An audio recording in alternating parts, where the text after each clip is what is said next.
We are here with Marie Hanley, HR generalist with the Philadelphia Phillies, and what we're going to talk about is resilience. You might think of resilience as, getting up and picking yourself up to kind of rebound or bounce back from something that, kind of put you down. But Marie's going to kind of address that in a different light, which is in her career, she started in Colorado, moved to California, and then ended up in Philadelphia. So she's going to talk about the resilience she faced and then kind of how to navigate through that and just kind of come out on top. Sure. As I was chatting with Caleb a little bit before, with resilience, especially as you're in school and going into internships, just trying to keep in mind that depending on where you want to work, it's very competitive out there. I'm originally from Colorado, was born and raised there, had a great network, have had several positions out there, usually worked with the same people at different companies because we all knew each other, we Right. all knew how we worked, and life was great. Mm-hmm. So my husband was relocated to California. I then moved with him because I wanted to try a new state. So trying to rebuild that network when nobody knows who you are out there was eye-opening. And I learned a lot from that situation. I went for almost 6 months without having a job. So for me, in my job search, trying to be resilient and figure out new ways to try to find a job and find work was very important because after about 6 months and you're not doing anything, especially if you're used to having a very Right. rigid schedule and things to do, can end up being very depressing. And and it happens gradually because you think, oh, I have all this free time. I'll spend a few Mm-hmm. hours a day, going online, applying to jobs, job searching, trying to network. It can get a bit redundant. It can get Dark. I mean, yeah. Dark. Yeah. It can get dark. But I would say just really trying to utilize all your avenues when you're starting to build your own network. I did a lot of networking on LinkedIn because I'm in HR. I joined the local chapter. Sure. I went to every meeting I could, met as many people as I could. And the great thing is when you join a local organization or something like that, there are some other people who are in your situation, and there are people who have been in your situation. Right. So in general, people do want to help you. And and don't be afraid to ask for help. Sure. If you have never met with somebody before, invite them to coffee and chat with them, find out what they do, how they can help you, how you can help them too, because as you're building your network early on in your career, you also have to think, in the future, how you can help other people, because there are going to be people in other situations that maybe you found yourself in, that you can push that forward and help them as well. It's interesting. So after being in California, I was there for less than 2 years. Then I moved to the Philly area because my husband got transferred again. I actually found a job a lot faster the second time. I think it took me through 2 to 3 months this time to find a job, because I kind of knew after been through it before how to work the system, essentially.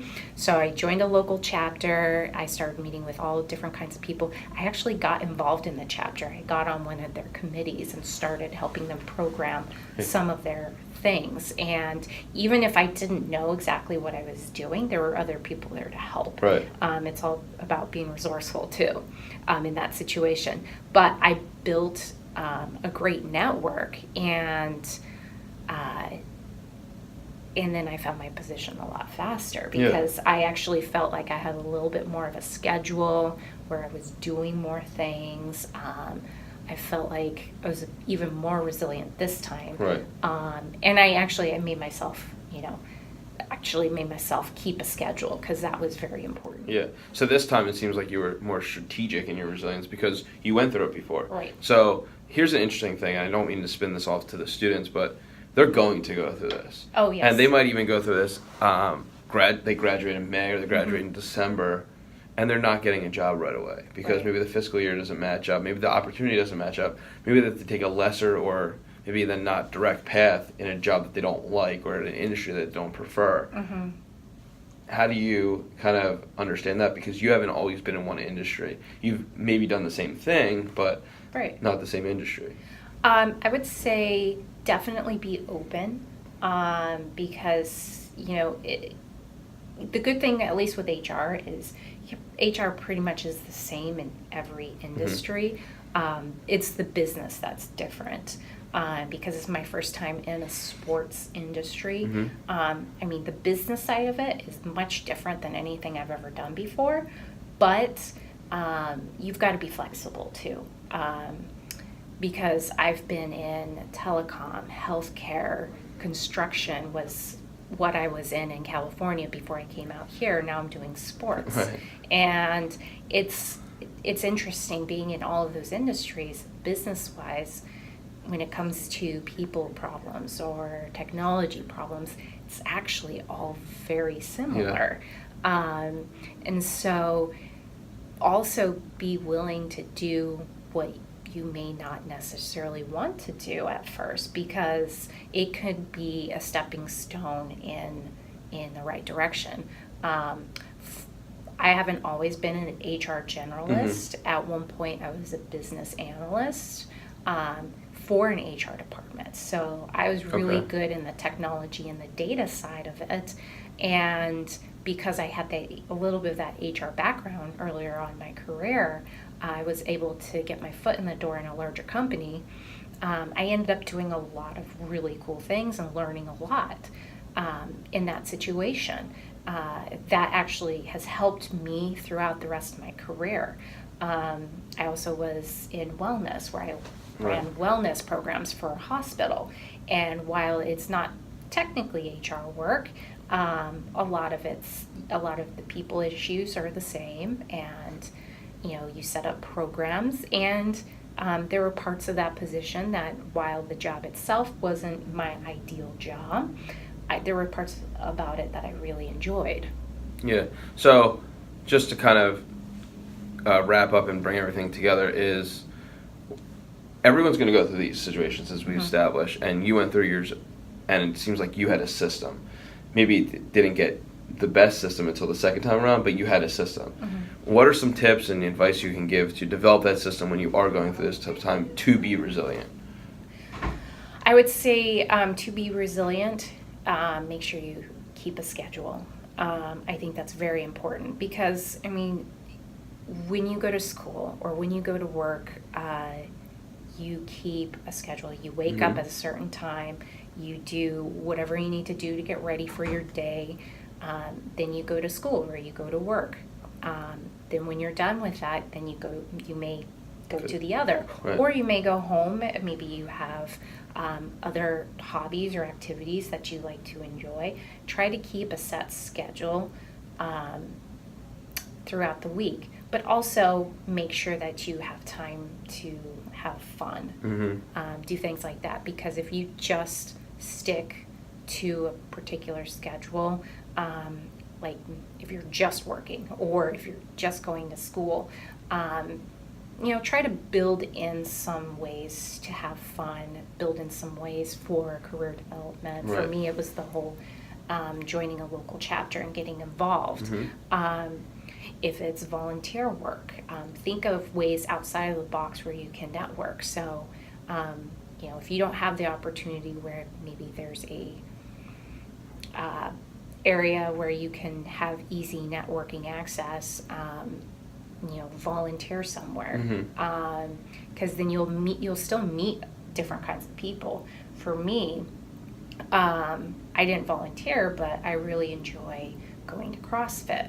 And for Okay. me, that was how I actually set up quite a few different things in my network. Yeah. Being new in a state, I mean, you have to find whole new doctors, vets, or Yeah, that's interesting. dentists. You got to make connections in different industries, things like that. And Mhm. I found quite a lot of resources in that particular area because that was something that I really enjoyed doing. So you could do that, in other areas. If you go, volunteer at a church, Habitat for Humanity, or maybe at a soup kitchen, something like that. Yeah. Just look at different ways to build. Good. So it that seems network. like in developing your system, having a schedule, having those outlets to kind of continue networking and maybe the non-traditional way.